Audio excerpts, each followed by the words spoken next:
Welcome to the show, guys. I'm your host, Stu. And I'm your host, Pat. Today we will be talking about the game Love Letter. It's designed by Seiji Kanai. AEG is the publisher of this game in the United States. There are multiple editions out now, but specifically ours is the Tempest edition, which has Victorian-era art on a lot of the cards that we'll be discussing here briefly. So, Pat, you were going to kind of give a brief overview of the gameplay and the goal and the purpose of the game. So. Absolutely. So in Love Letter, each player is a suitor trying to win the affections of the princess who's holed up in her castle, and she's under a lot of stress. You're trying to pass a love letter to her to cheer her up. And you're going to be using the different people around the castle, such as the guards, the barons, the princes, to hold the letter and try to get it past her defenses and her handmaidens and everybody else that's kind of watching out for the princess.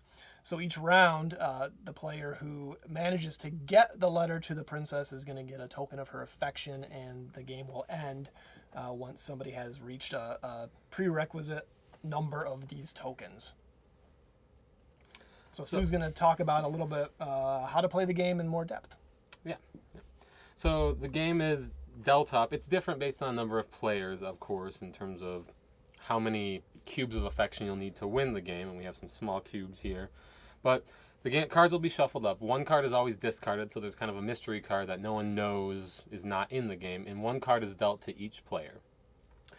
With those cards, then, turns go where a player will simply draw one card from the pile of cards, and they'll have two cards in their hand, and they'll simply play one of the two cards and take the appropriate action based on the card they've played. So we'll go into specifically some of the card types. So in this point, we'll start first with the guard over here. And the guard is the most populous card in the game. There's 5 different guards. And simply, the guard ability is you'll name a card. It's specifically a non-guard card. And you will guess and choose a particular player and guess a non-guard in hopes that they would have that card. Now, the goal is that you want to be the last player standing in the game, so you don't want to have to discard your card from your hand. If you have to discard a card out of your hand because, for example, a guard was played, then you are out of the round, and then the next round you'd be able to come back in and try to essentially mess up the other players and make them discard their cards. So that's kind of the reason for why you can guess. The next card is the priest. There's 2 priests in the game, and simply you play it, and then you can target a player and then ask to look at their hand, and you'll see what card they have. Next we have, number 3, the baron. This one's a neat little card. It actually uses your other card that you'd have in your hand, and what you do when you play the baron is you simply will then choose a player, and the remaining card in your hand you'll actually compare with another player. And whoever has a higher rank will be victorious, and the other player must then discard their card. By ranking, simply the number on the card is the rank of the card. So the higher the number, the higher the rank. Next card that we had was the Handmaiden. This one simply is a protection card. You play it face up, and no one can target you with any cards until your next turn, or until after your next turn at that point. After that, we have the Priest. Prince. Oh, Prince, I'm sorry. Priest was the second card, but the Prince. And what you do is you'll play him face up, and what you can do is you target another player. They then must discard their card that they have currently in their hand, and then draw a new card. But you also can target yourself if you'd like, instead of targeting another player, so you have the option. Next card we have is the King. Simply play it face up, and you exchange your card with another player's card, so you swap hands in the game. Number 7 is the Countess. There you go. Simply, she doesn't have a particular ability, but she kind of has a situational ability, I guess is the way you'd put it, where if you have the Countess in your hand, and you have a prince or a king, who we just described, you must then discard her specifically. But she doesn't have any other ability other than that. It's more like a forced discard if that situation arises. And of the last cards, we actually have the princess. Simply, she's definitely a nuisance, because if you have to discard her for any reason, you're just out of the game. So if you get her early on, that can hurt you, but usually near the end of the game, if you have her, it's very beneficial for you. So those are all the different types of cards that are in the game. And depending on the various cards that you draw throughout the course of the game, you'll actually, well, that'll affect how you want to play each of the rounds. So there are 13 total cubes of affection that we have, and we have them in the center of the table here. So based on the number of players, it's usually whoever's the majority of the cubes. So if we had 2 players, whoever got 7 cubes would win majority, and then 3 would be 4 or 5 cubes. And then, but the game does play up to from 2 to 4 players for it. So. Okay, so now we're going to demonstrate, give you a gameplay demo of how Love Letter plays out. Real quick, we'll play through 3 rounds. And we're going to get our cameraman Jason in here, so we have a 3-player game, and you can just watch and get an idea of how Love Letter plays. Mm-hmm. Get in here, Jason. Yep. One thing I forgot, I did neglect to mention, is we do have the little reference cards actually here. And these little reference cards will simply just give you all the different card types. It also gives you the description of what the card allows you to do. And then it also tells you how many cards of each type are in the game. So that can help you when you're maybe guessing with the guard cards that we have. And that's simply for every player who is not super familiar with the game necessarily. Hey, Stu, Jason's here. Oh, hey, Jason. You made it. Say hi to everybody, Jason. Good enough.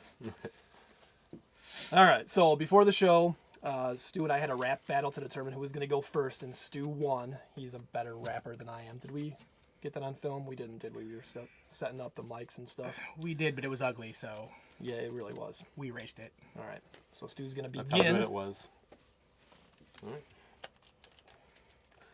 Don't give me the princess, Stu. I don't want the princess. Oh, well, you know what? You might get it. So we always burn the 1 card, and then every player gets 1 card then.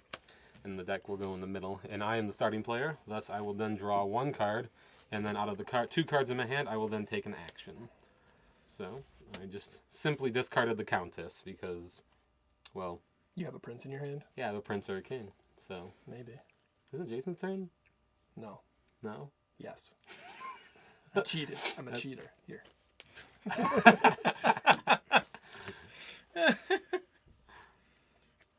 That's my thing. I'm going to play the handmaid. All right, so Jason's protected. Protected. Hey, look at that. Me too. You guys suck. Yeah, we do. Right. Well. I play the guard, but I can't guess any of them. Guess what's in your hand. You could do that. I will guess to right? myself. I was. Thank you, Jason. I can't do anything because you guys are protected from the handmaidens. So yeah. Fantastic. Do you know what's in your hand? Made it up. I think I know what's in my hand. I did maybe look at idea. it. Yeah. Pretty good idea. Well, I'm going to play a guard as well. And Stu, do you have the princess? There she is. All right. Good job. Oh, we're not. And that's how it's done. So Jason knocked me out of the round. He guessed. I'm still in. Oh, crap. Yeah. That's not how it's entirely done. Yes. I didn't see your prince. No, You didn't see your prince?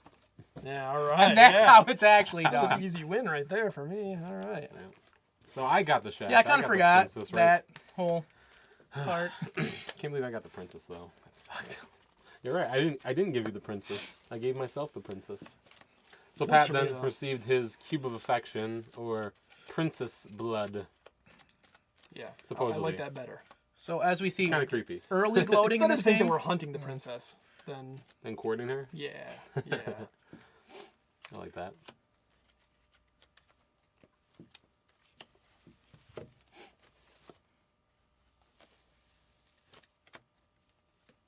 You need a second card. I do.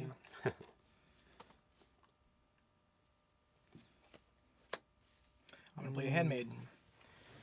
You like those handmaids? I do. Your friends. They're more fun than the princess. Less guarded. All right, Stu. I believe that you have a baron. Wow, I'm good. See that? That's how you play Love Letter, everybody. That's how you cheat at Love Letter, Pat. I did not. Thanks. Thanks. I noticed how he didn't show his hand and gloat before he knocked the other player out. Yep. Sound strategy. So yep. No such luck today. The epic rap battle wasn't worth it. I think you It expended all of wasn't your worth it energy. for on that. anyone. Yeah, all my luck at least. Rhyming skills. Well, let's. Do you have the princess?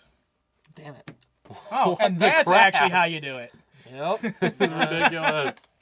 All right, so this will be our third and final round for gameplay demonstration purposes. The game will just continue, of course, until someone has the majority of the cubes, obviously. In this case, for a 3-player game, it would be whoever gets 5 cubes first would be the winner then. All right. Stu, you need a cube this time, I think, but I would hope I'm gonna handmade up. Well, that doesn't mean that you won't lose still. It's true. It's early. It is. The Duke of Early. Guard. Jason. You're looking mighty priest-like over there. Thank you, but no. Okay. Yep, proceed. Oh, I shall.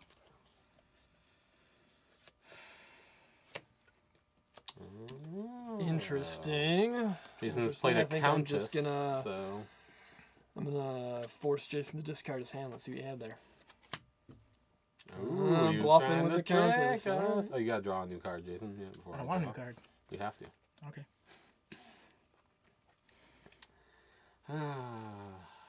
I'll do an old Baron with Jason here. So if you'd like to look at my card, you can look at that one. Okay. I saw nothing. Good to know. All right. Yep, you lose.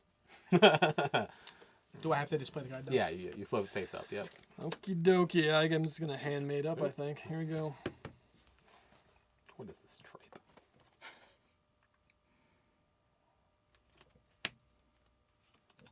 Sorry, I can't give you my hand. Yeah, that's Rats. true. Yeah, all right. I don't want your hand anyway, Stu. Oh, you would have. I think you would have wanted it. Do you have the princess, Stu? Dude, how did you... That's just, the way it goes. Yep. All right, so that's how you play Love Letter. This would go until somebody, like Stu said, 5 cubes, and that person is the winner of the game. Person is the winner. I'm kind of regretting when not finishing that game. I was doing so good. Yeah, right. Usually... Well, you're kind of fast off the starting gate, and then you and then I slow kind way of peter down. off. Yeah. I got regretting showing my hand early. You saw the little you saw the cat on the side. Happens. Oh yeah. You run Bye, off. Jason. Bye. Thanks for stepping in with us, Jason. It's great. All right, Stu. So, play the games. what do you think of Love Letter? I enjoy Love Letter. It's a simple game. It's quick. It's not very time consuming, and it's you can play with a relatively smaller number of people. So you're not required to have a large group of individuals in order to play Love Letter, though. So what are you thinking, Pat? I love this game. It's fast. I think every gaming group almost that we play, we bring it out at the end. You can play it in half an hour with 4 people pretty easily. Even less than that, I'd say. Maybe even like Sometimes for less than that, well-established groups, you can get this off in like 15 to 20 minutes, even especially if there's more someone with a sided victory. But yep, when everybody knows the game, that's I think when it really takes off. Like a lot of games, once you have 4 experienced Love Letter veterans. Who know some of the combos that come out and know the other players and are really watching what's being played. You see the depth of the strategy in this game, which I think is really cool. A lot of times when you introduce it to new players, they don't really have an idea what's going on at first. And it's kind of fascinating to watch. After a couple of rounds go by, they start to pick up on how to watch what cards have been played and how to make best use out of the different character roles. And then you start seeing players do like what Jason did, where you bluff with the countess and force people to guess, that you have the prince or the king, when you really have a guard and they've wasted those cards and they're holding on to something that you didn't even think they had. Just stuff like that is really cool. And the more you play it, you see all these combos come out. And I think it's pretty amazing for a game that's only 16 cards. That there's so much depth. I think every time we play it, we see new things as we get to know the game more. So yeah, it's become one of our favorite games this past year, and definitely one of our most played games. So, 2 thumbs up for Love Letter. Yeah, I definitely agree with Pat. There's a bit of strategy later on, obviously, because we'll be revealing face up to everyone what cards have previously been played, thus giving you better chances to guess a card later. But remember, we always do have to burn the 1 card, so that also implements that little bit of mystery, because you're like, well, you could have one of these 2 cards, even if it gets near the end. And I know we never got close to the end of the round. We all got knocked out pretty quickly in our matches, but it can kind of roll out. So one thing that never happened, actually, though, is if 2 players come down to the end of the game, actually, and there's no draw pile left, there's a reveal then at that point, where both players will then reveal their 2 cards, and whoever is the higher rank of the 2 will actually then win the round. So that's kind of why I mentioned earlier about how the princess is great to have near the end, as long as obviously they don't guess the princess on you, but because the princess is the highest ranking card in the game and nothing can beat it. So that's kind of the way you do that. If you ever tie for rank at the end, I think it says something. I don't know. It's kind of weird. I think it's whoever played the most cards. Yeah. You look I think at that's what it was. your tableau, and yeah, whoever's played more. I think you actually add up the numbers. In Add tableau up the is how numbers that on works. there? So whoever has their sum is highest is the winner. There. Something along those lines, though. Yeah, it but rarely happens. That's Usually a very it comes rare down situation. to... Yeah, sometimes it can happen where people have to face off like that. That can happen more regularly, but getting a tied face off like that's kind of ridiculous. So yeah, it's pretty rare. But the only other thing I would say actually is I mentioned there was other editions of the game. This is specifically the Tempest edition. There was also a Kanai Factory limited edition that came out, which the is original the original Japanese version of the game. Exactly. Yep. And I specifically actually picked up that game as well when Pat had shown me his Tempest version, and I do have a slight grievance against that game versus this Tempest edition, and that is they changed actually some of the actions of the cards. Specifically, if I pull back out our Countess here that we have, instead, in the Kanai Factory edition, it is the Minister. And instead of having to discard the card because of, say, a prince or a king, in the Kanai Factory edition, it's if you ever have 12 ranks or higher in your hand, then you're out of the round. But I think that kind of defeats the purpose of how the game is kind of played, where you want players to knock you out versus just the game essentially kicking you out or making you lose itself by simply drawing a card. Yeah, it's definitely more interesting with the Countess because if you have to discard her, then and you did it because you had the prince or the king or even the princess. If you have the princess and the Countess, you have to play the Countess because you can't discard the princess. Then people have to guess. It's one of 3 cards, but it's also a really good bluffing tool. You could play her when you're holding any other number, and like I said, people will guess wrong in most cases until they realize that you like to bluff with the Countess, which has happened to me on occasion. But actually, technically, Stu, the Countess is the changed one, right? The Kanai Factory was the original minister. Yeah, I guess in that they regards, changed the Countess for the U.S. Yes. And I think it's a change for the best. Yes, definitely. Yeah. I would definitely agree. That is technically true because the Kanai is the original card that was used, the minister, I should say. Yeah. But I think the Countess is a much better card just in the gameplay because, you simply just don't get knocked out from some simple draw action, I guess. Someone actually has to guess to get you to discard your cards, and I like that player interaction a lot better. Yeah, So. I also dislike the minister in the Japanese version. The one thing that is kind of interesting is that he's kind of a reverse Countess in that you want to get rid of him out of your hand. If you're holding him and another card and they don't equal 12 or more, you want to dump him because you don't want to pick up a 5, 6, or 7 or 8 5, on 6, top or of 8. him. 5, 6, or 8, right. Yeah, because he is 7. And that way, if you see somebody dump him, it probably means, for sure that they don't have one of those other cards, and so you can kind of guess the lower numbers if you're playing a guard on them, and that's interesting. But like Stu said, I also really dislike the fact that the game can disqualify you from the round simply by the cards that you drew. You're out because you have them in your hand and another high card. So. But it's a great game either way. It's interesting. There's also a 3rd version that just recently came out, the Legend of the 5 Rings version, which is exactly the same as this version. There's no changes. It's just different artwork and obviously based in the L5R universe. So if you like the feudal Japan theme better than the Victorian or Renaissance style that this one has, you've got a couple of options, but it's the same game otherwise. Same game, and then they've just changed names of characters as well too in the game itself, but they have the exact same abilities. So specifically, our Victorian edition has this nice little bag. The other games, I believe, have the bag for one of them, and then one of them actually is a boxed edition. But I believe they're also releasing a boxed version of this Victorian or Tempest edition here, which I think it's just going to be this game again, just in a box instead of a bag. So I mean, I don't know. I saw it on, online, it's a good game. It'll sell it's out fun. no It's matter very how fun. many versions. Very they cheap. make, I think what, $10? $10. $10. It's a great game. It's really easy, simple. So. All right. That's our show, folks. Yeah. Thank you for for tuning watching. in. Definitely. And we hope to provide you with more board gaming insights in the near future. All right, let's go.